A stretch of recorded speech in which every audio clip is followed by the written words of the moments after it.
नमस्कार, स्वागत है आपका। आपके साथ मैं हूं अमृता। एक नजर सुर्खियों पर। पटना के एनआईटी घाट के पास गंगा नदी में नाव हादसा, 20 की मौत, 10 से ज्यादा लापता। मुख्यमंत्री ने दिए जांच के आदेश, कई महत्वपूर्ण कार्यक्रम रद्द।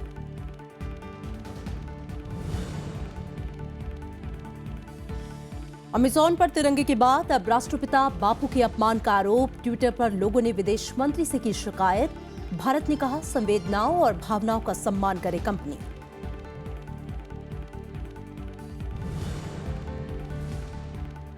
आरबीआई में दखल के आरोपों को केंद्र ने किया खारिज, कहा कानून में है विचार विमर्श का प्रावधान। कांग्रेस ने संस्थाओं को कमजोर करने का लगाया आरोप।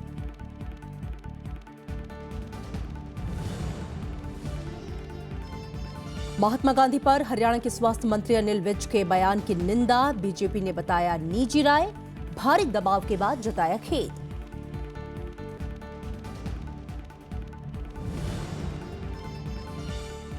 और पुणे में भारत इंग्लैंड के बीच पहला वनडे आज। विराट की कप्तानी में पहली बार खेलेंगे धोनी।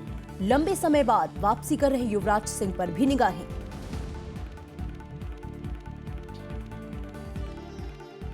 और अब खबरें विस्तार से। पटना में एनआईटी घाट के पास गंगा नदी में हुए नौका हादसे में लापता लोगों के लिए बचाव अभियान जारी है। कल शाम नौका हादसे में मरने वालों की तादाद बढ़कर 20 हो गई है, जबकि कुछ लोग अब भी लापता हैं। जानकारी के मुताबिक नाव में 40 लोग सवार थे। नाव में सवार लोग मकर संक्रांति के मौके पर जिला प्रशासन की ओर से आयोजित पतंगबाजी महोत्सव में भाग लेने गए थे, लेकिन शाम को वापस लौटते वक्त गंगा नदी में बड़ा हादसा हो गया। देखते ही देखते नाव में सवार लोग डूबने लगे। हादसे के वक्त नाव में करीब 40 लोग सवार थे, जिनमें से 10 लोगों को सुरक्षित बाहर निकाला जा चुका है। कई लोग अब भी लापता हैं। मुख्यमंत्री नीतीश कुमार ने हादसे की जांच के आदेश दिए हैं और राहत बचाव काम में तेजी लाने को कहा है। मुख्यमंत्री ने मृतकों के परिजनों को 4-4 लाख रुपए मुआवजा देने का भी ऐलान किया है। प्रधानमंत्री नरेंद्र मोदी और कांग्रेस अध्यक्ष सोनिया गांधी ने हादसे पर गहरा दुख जताया है और मृतकों के परिवार के प्रति संवेदना जाहिर की है। इस घटना के बाद पटना में महात्मा गांधी सेतु के पुनर्विकास कार्यक्रम की शुरुआत का कार्यक्रम टाल दिया गया है। प्रधानमंत्री नरेंद्र मोदी को वीडियो कॉन्फ्रेंसिंग के जरिए आज इसका उद्घाटन करना था। जिला प्रशासन ने 4-4:30 बजे के बाद उधर से लोगों को बंद कर दिया आने के लिए। पूरी मुस्तैदी के साथ लोगों ने काम किया है कि उधर से भीड़ नहीं आया जब सूचना मिला। लेकिन ये घटना बहुत ही दुखद घटना जिस पॉइंट पर हम लोग खड़े हैं यहां से घटी है। तो अभी मैं खुद गया था इसको देखने के लिए कि ये कौन सा अम्यूजमेंट पार्क है, कैसे लगा है। तो फिर जैसा मैंने बताया उसकी अग्रतर कार्रवाई होगी। पटना में हुए नौका हादसे में अलग अलग दलों के नेताओं ने प्रतिक्रिया दी है। बीजेपी ने राज्य सरकार पर बद इंतजामी का आरोप लगाया है, तो वहीं सत्ताधारी जेडीयू ने राजनीति नहीं करने की अपील की है। साल सरकार से काफी चूक हुई है, व्यवस्था के अभाव में इतना बड़ा हादसा हुआ है, इसके लिए सरकार जिम्मेदार है। हम चाहेंगे जो भी इसमें जुड़े लोग हैं, सरकार बचाव कार्य को तेज करने का काम करे ताकि जो फंसे हुए लोग हैं उनको निकाला जाए। बड़ा हादसा है और सरकार पूरी तरह से मुस्तैदी से लगी है और इस समय हादसे के समय राजनीति नहीं करना चाहिए। अमेजॉन कनाडा की तरफ से तिरंगे का विवाद अभी पूरी तरह से थमा भी नहीं था कि एक बार फिर से ये कंपनी भारतीयों की भावनाओं का अपमान करने के कारण विवादों में है। इस बार कंपनी की अमेरिकी साइट पर राष्ट्रपिता महात्मा गांधी का अपमान करने की शिकायत सामने आई है। कुछ ट्विटर इस्तेमाल करने वालों ने विदेश मंत्री सुषमा स्वराज को ट्वीट में टैग कर इसकी शिकायत की है, जिसमें यह कहा गया है कि राष्ट्रपिता की तस्वीर वाले बीच सैंडल की बिक्री अमेजॉन यूएस साइट पर हो रही है। पूछे जाने पर विदेश मंत्रालय के प्रवक्ता विकास स्वरूप ने खास मुद्दे का उल्लेख किए बिना कहा कि वॉशिंगटन में भारतीय दूत को अमेजॉन को निर्देश देने को कहा गया है कि थर्ड पार्टी को प्लेटफॉर्म प्रदान करते वक्त उन्हें भारतीयों की संवेदनाएं और भावनाओं का सम्मान करना चाहिए। तिरंगा मामले में भारत के कई संदेश के बाद अमेजॉन ने खेद जताया था और कनाडा की वेबसाइट ने उस उत्पाद को हटा लिया था। वित्त मंत्रालय ने रिजर्व बैंक की आजादी में दखल के आरोपों को खारिज किया है। मंत्रालय ने कहा कि वो आरबीआई की स्वायत्तता का पूरा सम्मान करती है। वहीं विपक्षी दलों ने सरकार पर संस्थाओं को कमजोर करने का आरोप लगाया है। आरबीआई के अधिकारियों और कर्मचारियों ने शुक्रवार को उर्जित पटेल को चिट्ठी लिखकर ये आरोप लगाए थे। रिजर्व बैंक कर्मचारियों की चिट्ठी के बाद कांग्रेस और दूसरे विपक्षी दल केंद्र पर संस्थाओं को कमजोर करने का आरोप लगा रहे हैं। इन दलों का कहना है कि इससे रिजर्व बैंक की स्वायत्त छवि को नुकसान पहुंच रहा है। ऐसी संस्था को जब मोदी जी जेबी संस्था बना देंगे तो देश की आर्थिक स्वायत्तता खतरे में पड़ जाएगी। सामने आना चाहिए उर्जित पटेल जी को, जिन्होंने घुटने टेक दिए हैं, जो दंडवत हो गए हैं मोदी जी के सामने, और पूरी स्थिति स्पष्ट करनी चाहिए।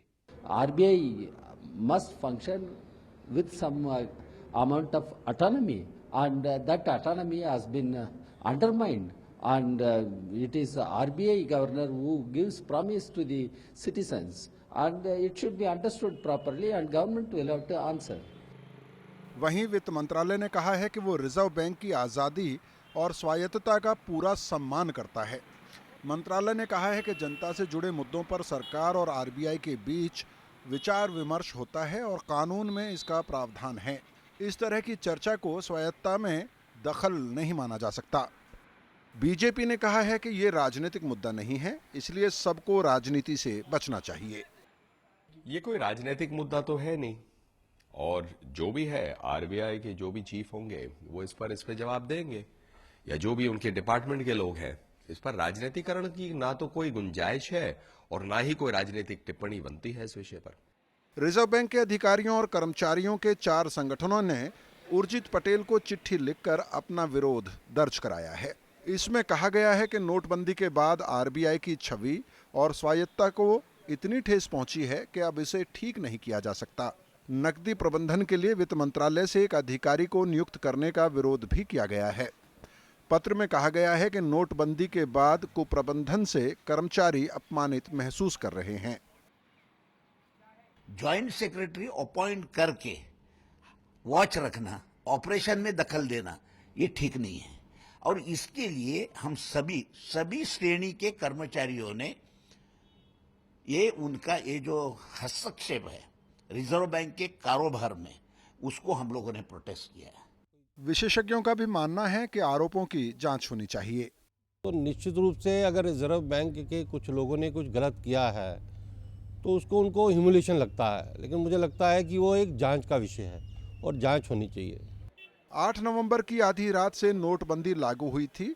इसके बाद रिजर्व बैंक के पुराने नोट बदलने और इन्हें जमा करने के नियमों में कई बार बदलाव किया गया, जिसकी विपक्षी दलों ने निंदा की। लेकिन सरकार ने इसका बचाव करते हुए कहा था कि परिस्थितियों के हिसाब से नियमों में बदलाव किए गए। मोहम्मद फातेह टीपू के साथ bureau report, Rajya Sabha TV. Haryana के मंत्री और बीजेपी नेता अनिल विज ने महात्मा गांधी को लेकर विवादित बयान दिया है। कांग्रेस समेत दूसरे दलों ने उनके बयान की निंदा की है। बाद में उन्होंने बयान वापस ले लिया। वहीं बीजेपी और हरियाणा सरकार ने अनिल विज के बयान से किनारा कर लिया है। खादी ग्राम उद्योग के कैलेंडर विवाद पर हरियाणा के मंत्री अनिल विज ने महात्मा गांधी को लेकर विवादित बयान दिया है। गांधी का नाम जुड़ता रहा, खादी उठ ही नहीं सकी, खादी डूब गई। महात्मा गांधी का ऐसा नाम है, नोट के ऊपर चिपक गया जिस दिन से, उस दिन से नोट की डिवैल्यूएशन हो गई। तो अच्छा किया है कि गांधी का हटा के मोदी का लगाया। मोदी ज़्यादा बेटर ब्रांड नेम है, ये हट जाएंगे धीरे धीरे। कांग्रेस ने अनिल विज के बयान की तीखी आलोचना की है। दूसरे दलों ने इस मुद्दे पर बीजेपी और सरकार को घेरने की कोशिश की। भारतीय जनता पार्टी के नेताओं और मंत्रियों से इसी प्रकार के ऊल जलूल, आपत्तिजनक और बेतुके बयानों की अपेक्षा इस देशवासियों को करनी चाहिए।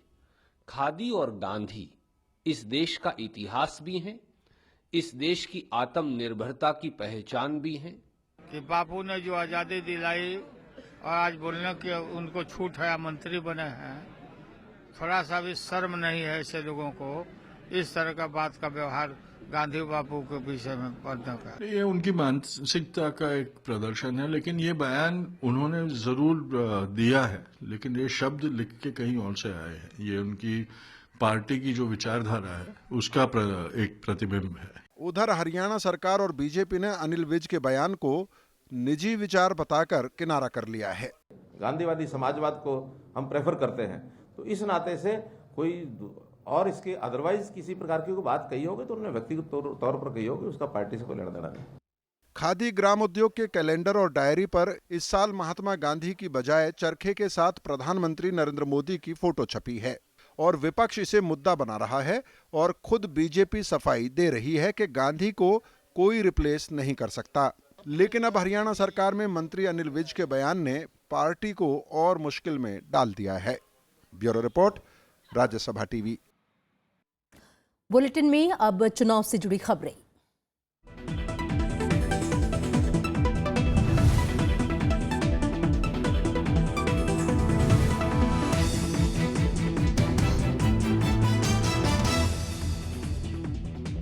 चुनाव आयोग ने चुनावी राज्यों में मुख्यमंत्रियों मंत्रियों के जन सुनवाई करने पर रोक लगा दी है। चुनाव आयोग के पास उत्तर प्रदेश, पंजाब और उत्तराखंड समेत दूसरे राज्यों में इस तरह की सुनवाई करने की शिकायतें आ रही थीं। आयोग का मानना है कि इस तरह की सुनवाई के जरिए मतदाताओं को सीधे या प्रत्यक्ष तौर पर प्रभावित किया जा सकता है। आयोग ने अपने आदेश में कहा है कि मुख्यमंत्रियों, मंत्रियों और वैधानिक पदों पर नियुक्त पदाधिकारियों की जगह इस तरह की शिकायत का निपटारा सचिव स्तर के अधिकारी करें। राज्यों के मुख्य सचिवों को इसके लिए प्रबंध करने के लिए कहा गया है। चुनाव आयोग ने नकदी लाने ले जाने के लिए भी दिशा निर्देश जारी किए हैं। आयोग ने 5 चुनावी राज्यों के पुलिस अधिकारियों से कहा है कि बैंक कैश चेस्ट से नकदी की आवाजाही पुलिस की निगरानी में हो और इसकी जानकारी निर्वाचन अधिकारी को दी जाए। पुलिस अधिकारियों से बैंक कैश ट्रांसफर के दौरान उचित सुरक्षा मुहैया कराने को भी कहा गया है। इससे पहले वित्त मंत्रालय ने नकदी लाने ले जाने के लिए निर्देश जारी किए थे। आयोग ने कहा है कि एटीएम और बैंक के लिए एक राज्य से दूसरे राज्य में नकदी ले जाने में कोई दिक्कत नहीं होने दी जाएगी। विधानसभा चुनाव के ऐलान के साथ ही नेता भी अपनी जमीन तलाशने में जुटे हुए हैं। उत्तर प्रदेश में समाजवादी पार्टी के नेता महेंद्र अरिदमन सिंह बीजेपी में शामिल हो गए। उधर पंजाब में आम आदमी पार्टी के पूर्व नेता दलजीत सिंह ने कांग्रेस का दामन थाम लिया। 5 राज्यों में विधानसभा चुनाव के ऐलान के साथ ही नेताओं का पार्टी बदलने का सिलसिला भी तेज हो गया है। पंजाब में आम आदमी पार्टी के टिकट पर चुनाव लड़ने वाले दलजीत सिंह समर्थकों के साथ शनिवार को कांग्रेस में शामिल हो गए। पंजाब कांग्रेस के अध्यक्ष अमरिंदर सिंह ने उन्हें पार्टी की सदस्यता दिलाई। मैं कई बार ना की, 4 बार ना की, फिर अखीर दे उत्ते उन्होंने मैनू ढा लिया। वो कहंदे जी तुसी खड़े होना ही होना। वहीं समाजवादी पार्टी के नेता रहे राजा महेंद्र अरिदमन सिंह ने बीजेपी का दामन थाम लिया। दिल्ली में उत्तर प्रदेश बीजेपी के अध्यक्ष केशव प्रसाद मौर्य की मौजूदगी में उन्हें पार्टी में शामिल किया गया। और हमारे क्षेत्र के हमारे लोगों को बड़ा अपमानित महसूस हुआ और उसके बाद फिर जो अंत में पारिवारिक कलह जो इस तरह से पहुंच गई तो और फिर आजम खान साहब का बयान आ गया कि हम निर्दलीय लड़ेंगे, तो जनता ने पूरा हम पे दबाव बनाया और जनता ने यह महसूस किया कि हमारे लिए सबसे उपयुक्त भारतीय जनता पार्टी। इससे पहले शुक्रवार को अशोक प्रधान समाजवादी पार्टी छोड़ बीजेपी में वापस शामिल हो गए थे। हर चुनाव के पहले टिकट कटने और पार्टी से असंतुष्ट नेताओं का दूसरी पार्टी में जाने की बात नई नहीं है। आने वाले वक्त में कुछ और नेता नए झंडे के नीचे खड़े दिखाई देंगे। Bureau report, Rajya Sabha TV. Punjab के मुख्यमंत्री प्रकाश सिंह बादल के खिलाफ कांग्रेस प्रदेश के अध्यक्ष अमरिंदर सिंह चुनाव लड़ सकते हैं। उन्होंने पार्टी आलाकमान से लांबी सीट से चुनाव लड़ने की इजाजत मांगी है। पंजाब कांग्रेस के अध्यक्ष अमरिंदर सिंह ने कहा है कि वो लांबी सीट से मुख्यमंत्री प्रकाश सिंह बादल के खिलाफ चुनाव लड़ना चाहते हैं और पार्टी आलाकमान से मंजूरी मिलने पर वो पटियाला और लांबी सीट से चुनाव लड़ सकते हैं। ਹੁਣ ਆਪ ਨੇ ਕਿਸ ਨੂੰ ਖੜਾ ਕੀਤਾ ਉਹਦੇ ਖਿਲਾਫ? ਜਰਨੈਲ ਸਿੰਘ ਨੂੰ। ਉਹਦੀ ਕੈਪੇਬਿਲਿਟੀਜ਼ ਕੀ ਨੇ? ਸਿਰਫ ਕਿ ਜੁੱਤੀ ਮਾਰੀਆਂ ਉਹਨੇ ਕਿਸੇ ਨੂੰ। ਦੈਟ ਇਜ਼ ਵਾਈ ਇਹਨਾਂ ਦਾ ਸੌਦਾ ਕੁਝ ਹੋਇਆ ਹੋਇਆ ਲੱਗਦਾ ਮੈਨੂੰ। ਤਾਂ ਹੀ ਮੈਂ ਕਿਹਾ ਕਿ ਮੈਂ ਚੱਲ ਕੇ ਇਹਨੂੰ ਨਾਲ ਲੜਾਂਗਾ ਉਹਦੇ ਨਾਲ। नवजोत सिंह सिद्धू के पार्टी में शामिल होने में देरी पर उन्होंने कहा कि वो कांग्रेस में हैं और अमृतसर पूर्व से उम्मीदवार होंगे। लेकिन 100% he is in the Congress and as doctor Navjot Sidhu ji ने अनाउंस किया है he is the candidate from Amritsar east. प्रदेश कांग्रेस अध्यक्ष ने उम्मीद जताई कि पार्टी विधानसभा चुनाव में 2/3 बहुमत से जीत दर्ज करेगी और सरकार बनने पर बीजेपी अकाली दल सरकार की करतूतों की जांच कराएगी। Bureau report, Rajya Sabha TV. और पंजाब बीजेपी के अध्यक्ष विजय माफ कीजिएगा, सापला का दावा है कि शिरोमणि अकाली दल और बीजेपी की गठबंधन सरकार लगातार तीसरी बार सत्ता में वापसी करेगी। उन्होंने कहा कि आम आदमी पार्टी के मैदान में आने और सिद्धू के बीजेपी छोड़कर जाने का कोई असर नहीं पड़ेगा। हमारे संवाददाता विशाल दहिया ने उनसे खास बातचीत की। बार जो विश्लेषण हो रहे हैं बार बार उसमें कहा जा रहा है कि जो एंटी इनकम्बेंसी फैक्टर है वो बहुत मजबूत होगा शिरोमणि अकाली दल और बीजेपी के खिलाफ। आज अगर विकास के रूप में देखें तो पंजाब देश के सबसे बेहतरीन प्रदेशों में से अगर कोई प्रदेश है जिसमें विकास बहुत तेजी से हुआ हो और क्वालिटी वाला हुआ हो तो वो सिर्फ पंजाब है। विकास लोगों को अच्छा लगेगा और इसलिए लोग तीसरी बार हमें सरकार बनाने में सहयोग करेंगे। कई सवाल विपक्षी पार्टियों की तरफ से उठाए जा रहे हैं ड्रग प्रॉब्लम को लेकर, लॉ एंड ऑर्डर को लेकर, तो उसका बुरा असर बीजेपी को भी झेलना पड़ सकता है। देखिए, विपक्ष के पास सिवाय रोप प्रतिरोप के अलावा कुछ भी कहने को नहीं है। ऐसा किसी भी क्षेत्र में, चाहे वो लॉ एंड ऑर्डर के रूप में हो, चाहे गुड गवर्नेंस के रूप में हो, पंजाब आगे आया है। आम आदमी पार्टी एक बड़ी ताकत के तौर पे उभर रही है पंजाब में। अरविंद केजरीवाल लगातार वहाँ कैंपेन कर रहे हैं और आपकी जो सरकार है वहाँ पे उसके खिलाफ बहुत सारे आरोप लगा रहे हैं। तो आपको लगता है कि इस बार लड़ाई जो है त्रिकोणीय मुकाबला माना जा रहा है? मैं इसमें बिल्कुल आपसे सहमत नहीं हो सकता, क्योंकि आम आदमी पार्टी जिसको आम आदमी कहते हैं वो आदमी तो कोई उसमें है नहीं। सभी बड़े बड़े करोड़पति अरबपति और लुटेरों की पार्टी के रूप में आज जानते हैं। और मेरा तो इनके लिए है कि वो थॉटलेस है, हेडलेस है, बेसलेस है और उनको जो बोलते हैं तो उसको देख के कह सकते हैं कि सेंसलेस है। आपकी पार्टी से वरिष्ठ नेता माने जाते थे नवजोत सिद्धू, वो छोड़ के गए। उनके जाने का कोई खास असर आपको लगता है कि बीजेपी पर पड़ेगा अमृतसर में, खासतौर पे क्योंकि लोकसभा का चुनाव भी? देखिए, भारतीय जनता पार्टी का अगर पूरा पिछला इतिहास देखें तो बहुत सारे लोगों को ऐसे लगा कि वो पार्टी से बड़े हैं, या उनके जाने या उनके हिलने से पार्टी की कमजोर हो सकती है और पार्टी ही वह है और जिधर जाएंगे पार्टी उधर चल जाएगी। ऐसा कईयों ने अपने सब पुलाव बनाए, खावी पुलाव बनाए थे, मगर अभी तक के इतिहास में आपने देखा है कि उनके जाने का पार्टी को कोई फर्क नहीं पड़ा। पार्टी का अक्ष भी उभरा है, पार्टी का आधार भी बढ़ा है।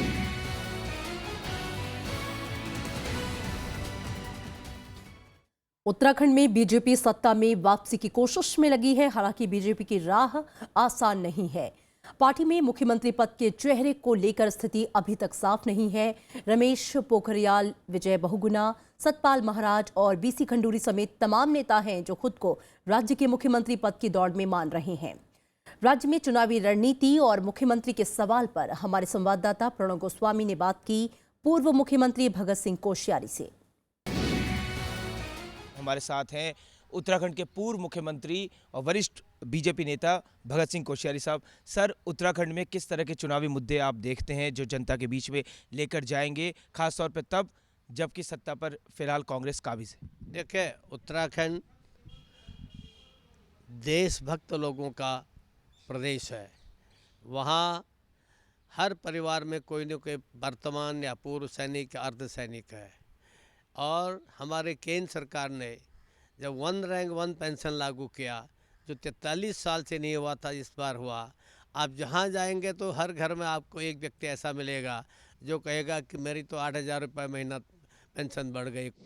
बीजेपी ने एक तरह से एक चुनी हुई सरकार को अस्थिर करने की साजिश की, जिस पर बाद में सुप्रीम कोर्ट ने भी अपना एक फैसला दिया। देखिए, अगर ये काम जनता की इच्छा के अनुकूल नहीं होता तो क्या सारी जनता सड़कों पर नहीं आ जाती? कितनी जनता सड़कों पर आई जब सरकार में से 10 लोग बाहर आए?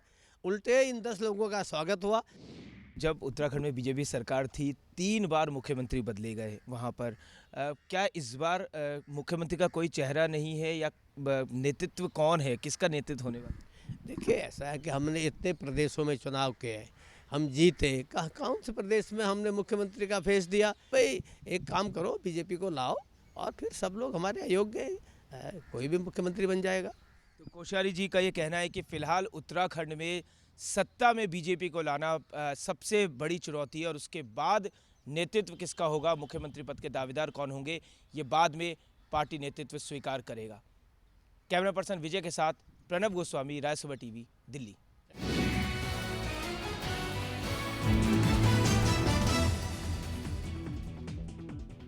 और कुछ और खबरें। सेना प्रमुख जनरल बिपिन रावत ने कहा है कि सेना में स्मार्टफोन के इस्तेमाल पर रोक नहीं लगी है और इस तरह की खबरें गलत हैं। सेना के पूर्व अधिकारियों का भी मानना है कि सोशल मीडिया की बजाय जवानों को शिकायत सेना की व्यवस्था के तहत रखनी चाहिए। गृह मंत्रालय की ओर से अर्धसैनिक बल के जवानों को सोशल मीडिया के इस्तेमाल में एहतियात बरतने और सेना में स्मार्टफोन के इस्तेमाल पर पाबंदी की खबरें आई थी। हालांकि सेना प्रमुख जनरल विपिन रावत ने ऐसी खबरों का खंडन किया है। पूर्व सेना अधिकारी मानते हैं कि सोशल मीडिया की बजाय सेना की व्यवस्था शिकायतों के निपटारे के लिए सही माध्यम है। ऑफिसर्स जेसीओस का रिलेशंस हमारा कैसे है, कितना मिल मिलाप है, कितना हम एक साथ रहते हैं और कितना हम दूसरे का क्या प्रॉब्लम वो जानते भी हैं, उसके बाद उसको हम सॉल्व भी करते हैं। इससे पहले गृह मंत्रालय की ओर से अर्धसैनिक बलों के जवानों को सोशल मीडिया के इस्तेमाल के लिए नए दिशा निर्देश जारी करने की खबरें आई थी। रक्षा राज्य मंत्री सुभाष भामरे ने कहा कि सेना में जवानों की शिकायतों के तुरंत समाधान को सुनिश्चित किया जा रहा है। सेना प्रमुख ने भी गुरुवार को शिकायतों के लिए नई व्यवस्था लाने का भरोसा दिलाया था। किसी जवान के कुछ शिकायत होगी, एक व्यवस्था है, वो व्यवस्था के अनुसार अगर कुछ कंप्लेन होते हैं तो हमारी आर्मी सक्षम है ये सब देखने के लिए। सेना के जवान युग प्रताप सिंह ने वीडियो जारी कर अफसरों पर निजी काम कराने के आरोप लगाए हैं। पिछले कुछ दिनों में जवानों ने सोशल मीडिया पर वीडियो जारी कर अधिकारियों और सुविधाओं को लेकर शिकायत की है। बीएसएफ के जवान तेज बहादुर ने खराब खाना मिलने की बात कही थी। हालांकि गृह मंत्रालय ने पीएमओ को भेजी रिपोर्ट में जवान के आरोपों को खारिज किया है। प्रणव गोस्वामी, राज्यसभा टीवी। तमिलनाडु में जल्लीकट्टू पर रोक का विरोध जारी है। शनिवार को पोंगल के मौके पर मदुरै समेत कई शहरों में प्रदर्शन हुआ। राजनीतिक दल केंद्र पर वादाखिलाफी का आरोप लगा रहे हैं। जल्लीकट्टू पर रोक के खिलाफ शनिवार को तमिलनाडु के कई शहरों में प्रदर्शन हुआ। मदुरै में प्रदर्शनकारियों और पुलिस के बीच झड़प भी हुई। इसके बाद कई प्रदर्शनकारियों को हिरासत में ले लिया गया। You cannot change the culture. It's people's culture. It's been all along for so many years, so you cannot change it. Jallikattu का आयोजन रोकने के लिए पुलिस ने कड़ा बंदोबस्त किया था। इसके तहत जगह जगह पुलिस की तैनाती की गई थी। विपक्षी दल डीएमके ने आरोप लगाया कि केंद्र और राज्य सरकार लोगों की भावनाओं से खिलवाड़ कर रही है। They never even bothered about the sentiments and the cultural importance of this festival. They just made empty promises and disappointed the people of Tamil Nadu. This is not torture to the animal, to the bullock. It's totally wrong that central government added bullock in the list of torturous animals. We are obeying the orders, but we do not lose our cultural right, the traditional right. Tamil Nadu में पोंगल के त्योहार के दौरान जल्लीकट्टू खेल होता है, जिसमें सांडों को काबू किया जाता है। सुप्रीम कोर्ट ने 2014 में इस पर रोक लगाई थी। Bureau report, Rajya Sabha TV. Hyderabad cricket संघ के अध्यक्ष बनने की मोहम्मद अजहरुद्दीन की उम्मीदों को झटका लगा है। एचसीए के रिटर्निंग ऑफिसर के राजीव रेड्डी ने उनका नामांकन खारिज कर दिया। अजहरुद्दीन का आरोप है कि उन्हें इसकी वजह नहीं बताई गई। उन्होंने इस फैसले को चुनौती देने के लिए अदालत का रुख करने का फैसला किया है। हैदराबाद क्रिकेट एसोसिएशन के अध्यक्ष पद के लिए चुनाव 17 जनवरी को होना है। मैच फिक्सिंग मामले में लंबी कानूनी लड़ाई के बाद कोर्ट ने अजहरुद्दीन के पक्ष में फैसला सुनाया था, लेकिन बीसीसीआई ने उनसे दूरी बनाए रखी। I gave him all the answers he asked from me, and I gave him all the prerequisites, whatever he required about my case, because they kept saying that because of the BCCI thing, I gave him the court order also. And I think rejection has come. I think it's very sad, that this had to happen. Bharat और England के बीच one day series का पहला match आज पुणे में खेला जाएगा। 3 मैचों की इस सीरीज की कप्तानी विराट कोहली करेंगे। महेंद्र सिंह धोनी की कप्तानी छोड़ने के बाद विराट कोहली को हाल ही में सीमित ओवरों का भी पूर्णकालिक कप्तान बनाया गया है। इस तरह 2007 के बाद पहली बार धोनी किसी दूसरे की कप्तानी में खेलेंगे। पुणे के नेहरू स्टेडियम पर टीम इंडिया का वनडे में विनिंग रिकॉर्ड 5-3 का है। वहीं लंबे समय बाद वापसी कर रहे युवराज सिंह पर भी फैंस की निगाहें होंगी। गुजरात ने रणजी ट्रॉफी के फाइनल में 41 बार की चैंपियन मुंबई को हराकर पहली बार खिताब पर कब्जा कर लिया। गुजरात ने कप्तान पार्थिव पटेल के शतक की बदौलत मुंबई को 5 विकेट से हरा दिया। इंदौर के होलकर स्टेडियम में खेले गए फाइनल मैच के 5वें दिन गुजरात ने 312 रन के लक्ष्य को आसानी से हासिल कर लिया। मुंबई ने पहली पारी में 228 रन बनाए थे, वहीं पार्थिव पटेल के 90 रन की पारी के जरिए गुजरात ने पहली पारी में 328 रन बनाए थे। मुंबई ने दूसरी पारी में 411 रन बनाए थे और 312 रन का लक्ष्य रखा था।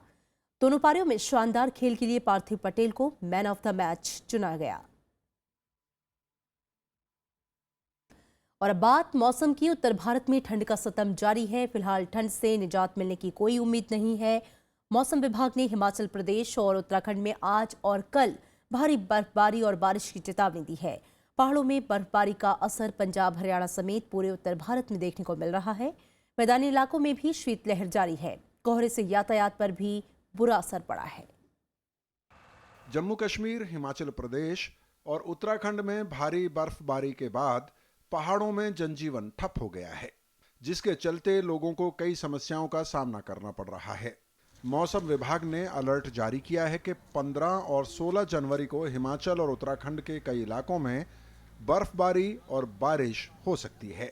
श्रीनगर में शनिवार को -6.8 डिग्री न्यूनतम तापमान दर्ज किया गया।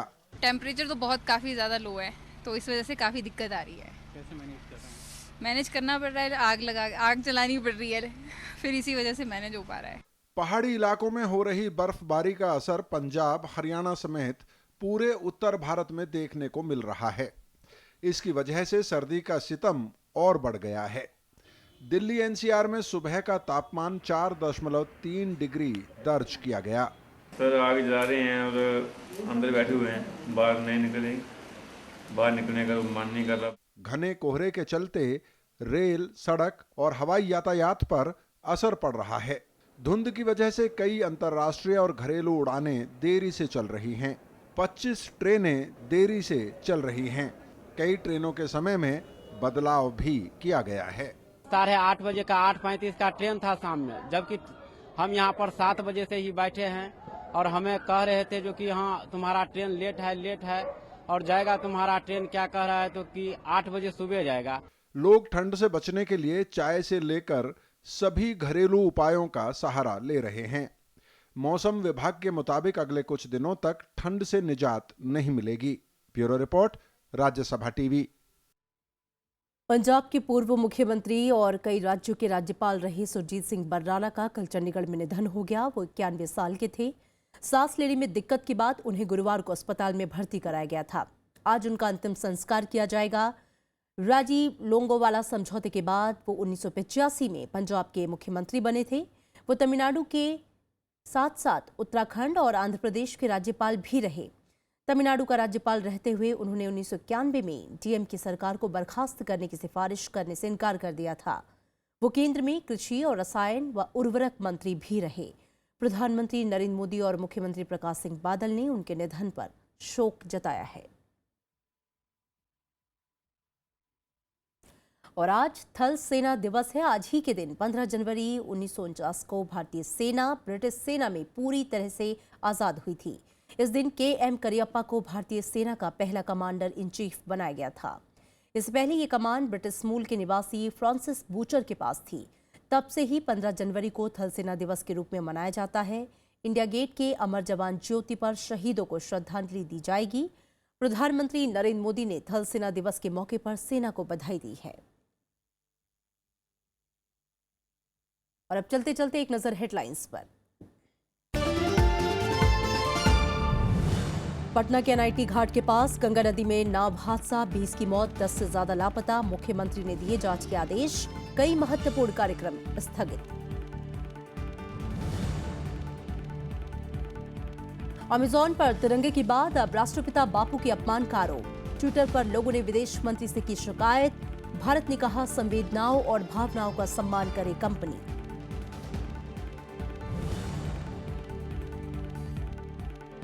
RBI में दखल के आरोपों को केंद्र ने किया खारिज। कहा कानून में है विचार विमर्श का प्रावधान। कांग्रेस ने संस्थाओं को कमजोर करने का लगाया आरोप।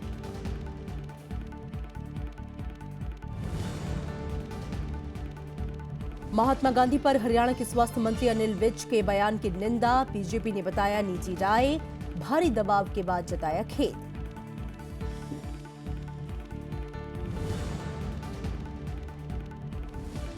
और पुणे में भारत इंग्लैंड के बीच पहला वनडे आज। विराट की कप्तानी में पहली बार खेलेंगे धोनी। लंबे समय बाद वापसी कर रहे युवराज सिंह पर भी निगाहें। और फिलहाल खबरों में इतना ही। आगे देखिए डिस्कॉर्स।